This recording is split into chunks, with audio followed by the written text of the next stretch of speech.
And hello, everyone, and welcome back to another episode of the Pumpkin Copter Cast, the only video game show.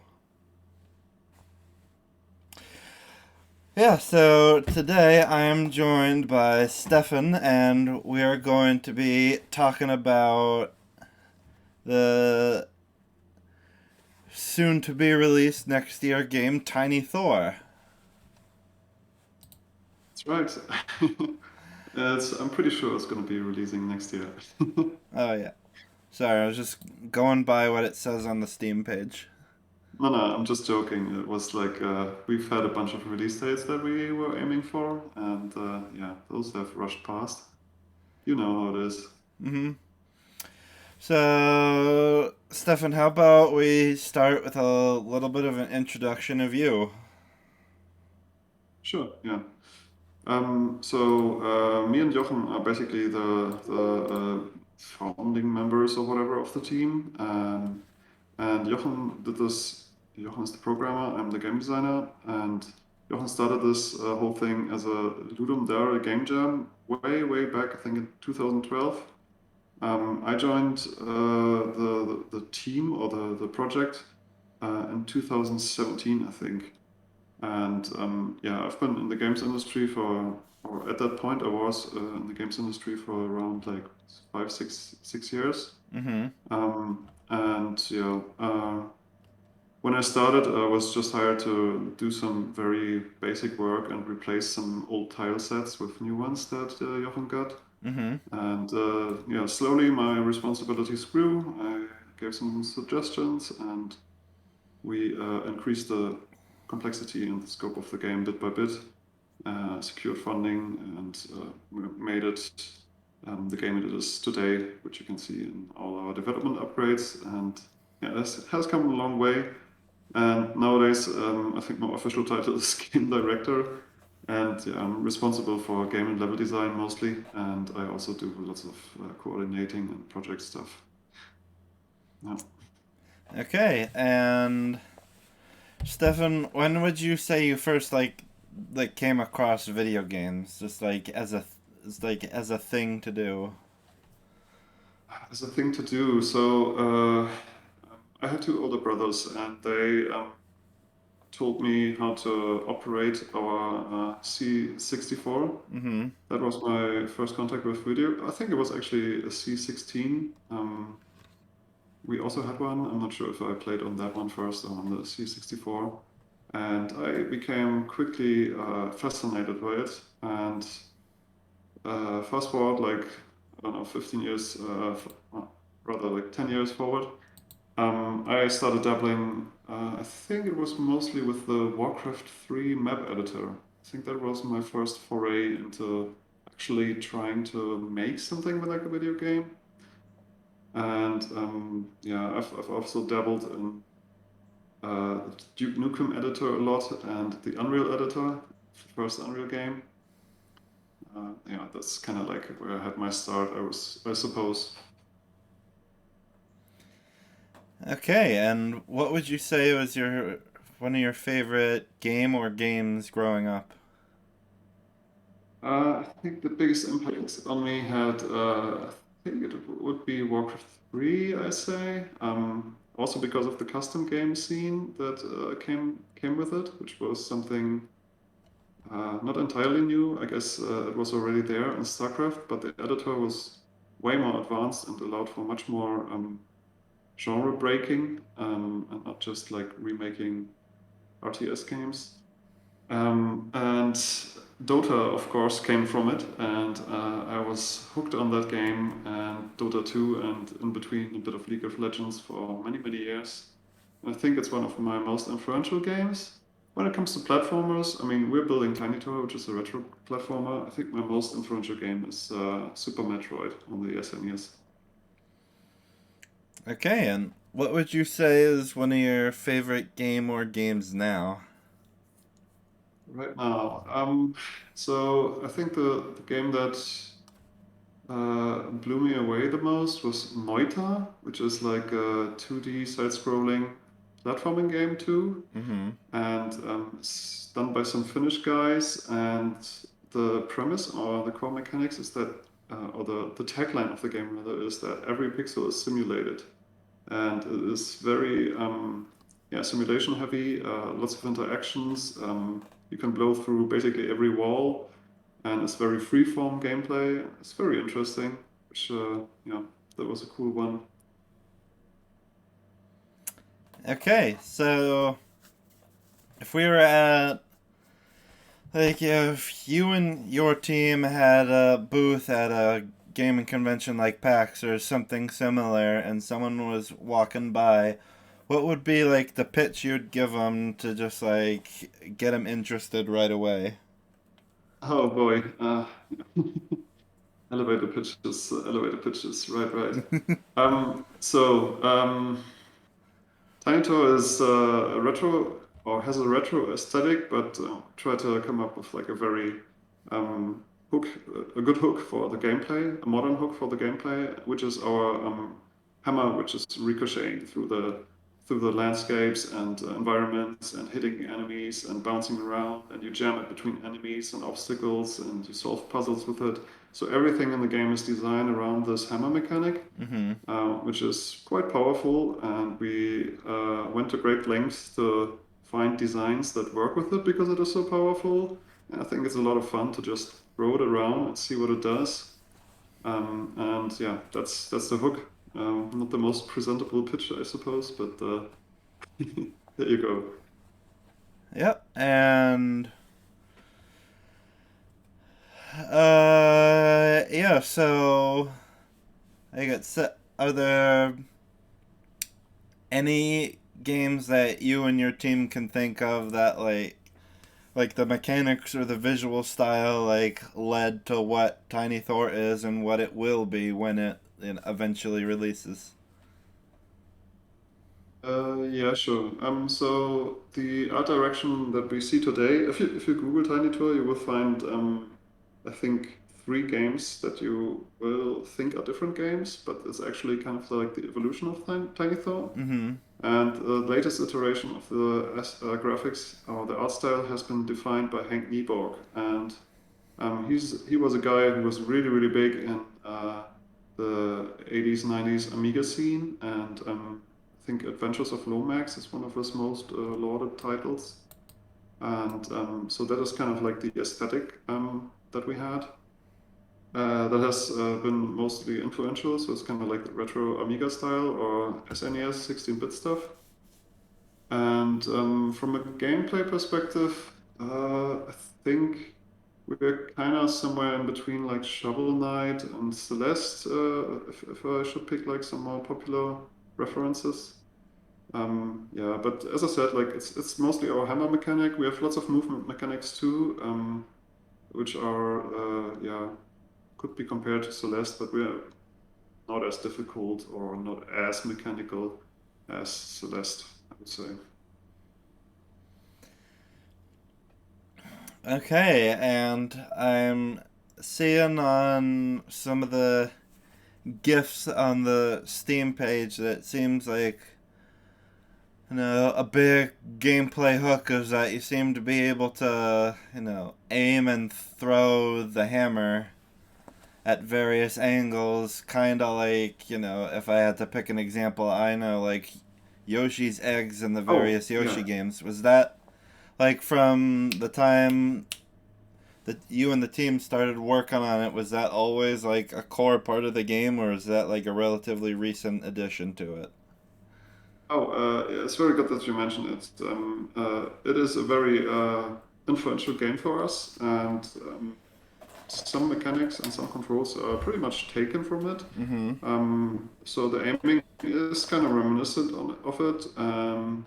But in Yoshi's Island, you had to like start the aiming process. It would like go back and forth, and you had to hit another time to angle and fire the shot. So that way they got around like actually having some mechanic to free aim on the old controllers, which stuff.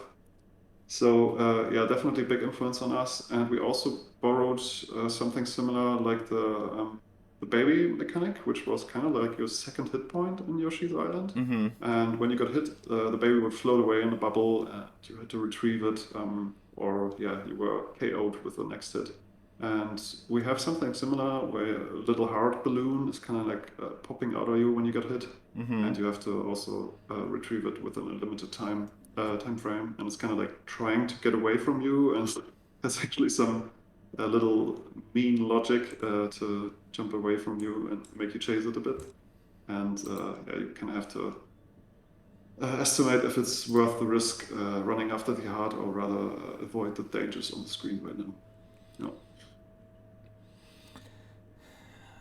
Okay, and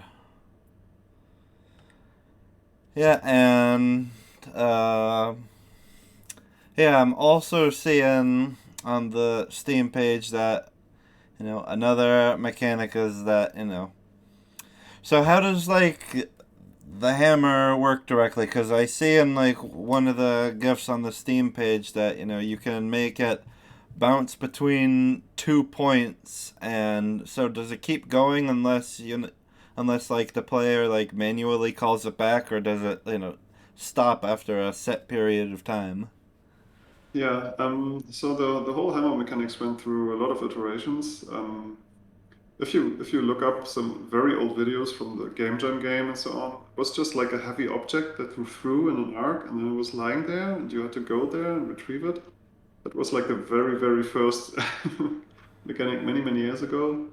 And right now it is, as I said, like you can 3D aim, or you can just jump up and do a quick shot. Or so you can do quick shots in 45 degree angles by just hitting the shooting button while you're running and giving the directions with your directional input, with your movement input. Or you can go into an aiming mode and do like complete free aiming, which is used for like very precise shots for puzzle situations where you're not under no time pressure. And the hammer will like bounce around indefinitely. We also went through an iteration where the hammer had like a energy pool and it would be depleting while it was flying because we were worried about it being too powerful if it were like yeah, if it could fly around indefinitely and kill all the enemies while you were hiding behind some corner. Um, and I still think that's kind of like a valid concern. And sometimes I think like game might be too easy combat-wise. But since we found that mechanic and ditched the energy part, the limitation, Mm-hmm. we've just been designing enemies with this in mind and gave them shields and other ways to threaten you, so that it is not a very successful strategy to hide behind a corner and just wait for the hammer to clean the room, which sounds pretty boring, but probably is.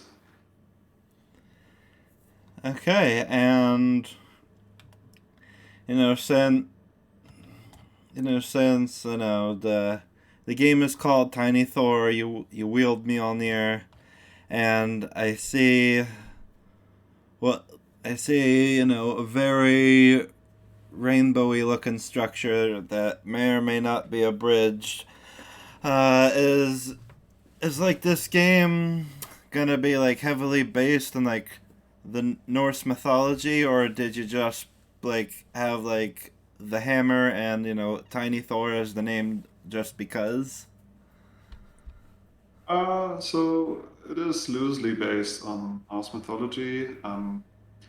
We are basically borrowing a few things and items and locations that are familiar with modern audiences. Mm-hmm. But it's not like, well, it's not text heavy and it's not very um, canonical with either the original mythology or any more modern interpretations of it. And of course, have nothing to do, absolutely nothing with Marvel Universe Thor, and try to stay clear of them because we are afraid of their lawyers. Yeah, uh, so it's loosely based on it. If you're like a lore nerd about these things, you will probably find some nitpicks and inaccuracy and what's it called? Well, we might not be doing it justice, I would say, but it's just like we're borrowing some stuff, so it sounds cool and has has some kind of footing and things people know about.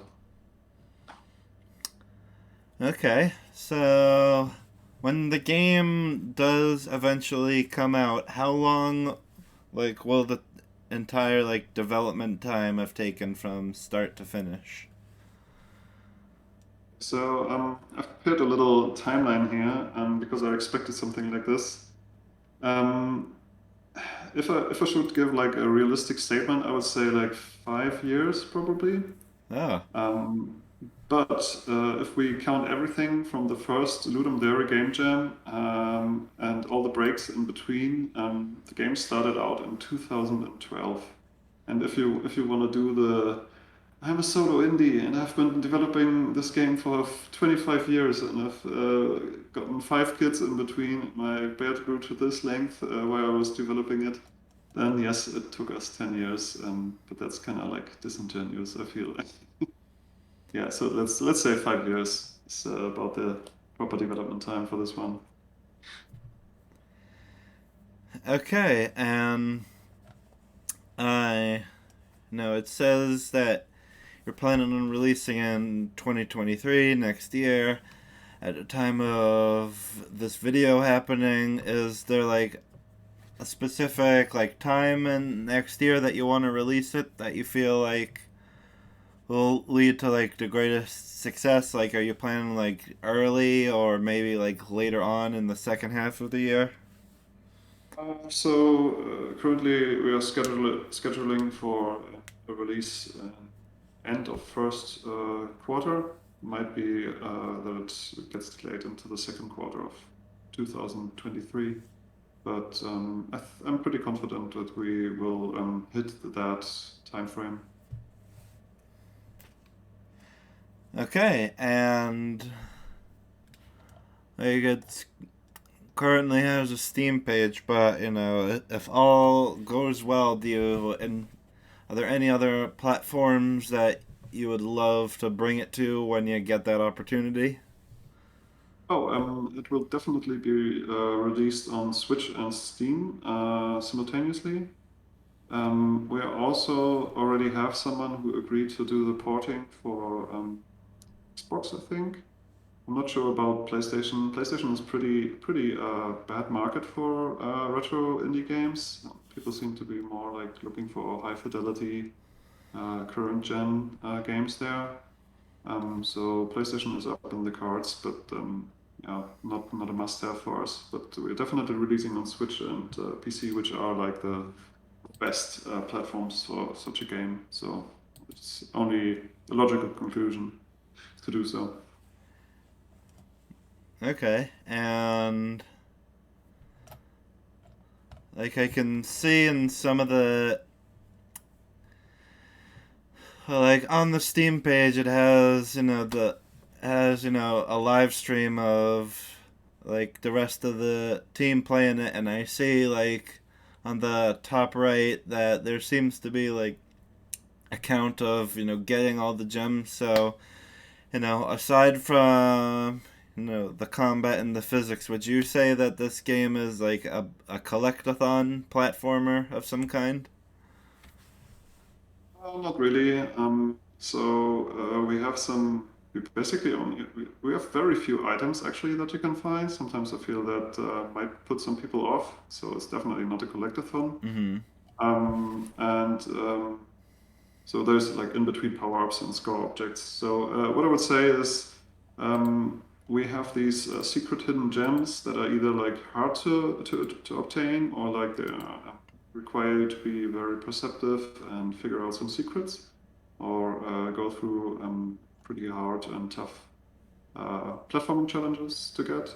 And if you obtain them, you will unlock extra content with it. So you will unlock challenge levels, which are even harder than the small challenges that you are required to take to obtain these gems. And I hope that by offering this kind of model, people who are interested in this kind of stuff get more of it, and people who are not interested in this kind of stuff can just ignore it because they are not like losing out on power or something because those gems are not used to, I don't know, buy things in an upgrade shop. So I think that's a good model. So far, we've received pretty good feedback from that because like players are pretty split on this. Some really love it, and others just feel like uh, they feel it's necessary to check every nook and cranny, and always feel bad if they miss one and so on, and then they just ditch the whole system altogether and ignore it. Yeah, and we hope by designing it like this that every customer can be happy with it. Uh, all right then, and let's see, and like during the game's development, what would you say was a particular aspect that like was either just you know like a pain to deal with or just presented you and the team with like more challenges than you initially thought? Yeah, I definitely have a story about that. So I already hinted at it a bunch of times. Like the game went through Mm-hmm. lots of iterations, and it started out as a very basic thing for a game jam with no thoughts behind it. Just come up with a concept quickly and integrate it as quick as possible. And the hammer throwing mechanic was there, which I mentioned earlier, where you had like a very sluggish, not very action game-like mechanic of throwing the hammer in an arc and having to retrieve it manually by walking there. And when I joined the project, this mechanic was still in place, and as I mentioned, we tweaked it a lot, and everything had to change because of this core mechanic changing. This has happened over the development time of the game quite a lot. I'm not sure if we were too inexperienced or something to um, so that we didn't like nail all the core mechanics before we started building the content, because we revised lots of large swaths of the content too after we changed core mechanics. And this process has yeah, like we are pretty happy with everything now, with all the moves, all the enemy designs, all the core mechanics of the character, and so on.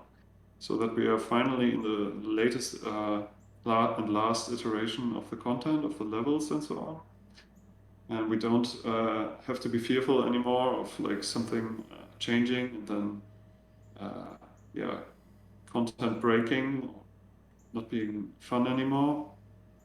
And this whole process has been very, very painful and yeah, it's just something that's very hard to deal with because if you don't have content, you don't exactly know how your core mechanics will play with it.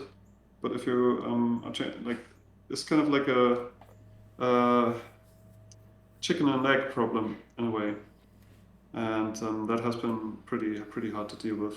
So if you're like building a platforming game, try to uh, invest into a pretty extended prototype where you find the core mechanics of your game, where you tweak your jump curve, where you find your attack patterns and everything, design enemies, and then try to build levels in that order. And yeah, but for us it was pretty hard because there was already a releasable game basically, but it was in pretty rough shape and not very fun. And we always tweaked with it, and then we had to change everything, and then we tweaked some more, and so on. So yeah, that definitely was the most painful part about it. But it also led to, I think, pretty polished game where everything is like iterated upon, and it's not just the first version that we implemented. And I hope that will show for the players. Yeah. Okay then, and yeah, I guess there's nothing to it except to move on to the final question of the game that everyone who's ever been on the show always understands perfectly. Stefan, in your opinion, is video games? Should I autocomplete the sentence, or what's the idea here? It's purposefully vague because seeing how different people react to this question is honestly Okay, okay, fascinating. okay. So it is video games. Is video games the best entertainment art form that exists or not? That's my question to you. I think so. And Yeah. With that, we can come to the conclusion of this particular episode. I would like to thank Steffen of the Tiny Thor team for joining me and talking about his game. And, if this is something that's interesting, any of you listening to this, go on to the Steam page, add it to your wish list, and it's also coming to the Switch if you just enjoy, having a portable console with you at all times, like I do. And, um, yeah. And before I start shamelessly plugging my stuff, Stefan, if people want to keep up to date with this game, what is the best way for them to go about doing it? Yeah, I'd say just you can follow us on social media, but just check out our Steam page, wishlisted. We also post every update there, and you can just play the demo on Steam to see if the game is like to your taste. It includes the first few levels and the first boss fight, and you can toy around with the hammer all you like and see if it has potential for you. So just give it a try. Demo is not very long, like 20 minutes or something. And yeah, you can see if you enjoy it for yourself. All right, and yeah, if you enjoyed this interview and you'd like to hear some more, you can go to the Pumpkin Copter Cast and like and subscribe, hit that bell icon, and if for whatever reason you would like to give this show some money, you can go to patreon.com/slash the Pumpkin Copter Cast, where for $1 a month you can submit questions for me to use in future interviews on the days where I actually remember to do that. And yeah, this has been the Pumpkin Copter Cast, and as I say at the end of every show, have a gourd day, everyone. Yeah, thanks for having me and have a good day, people.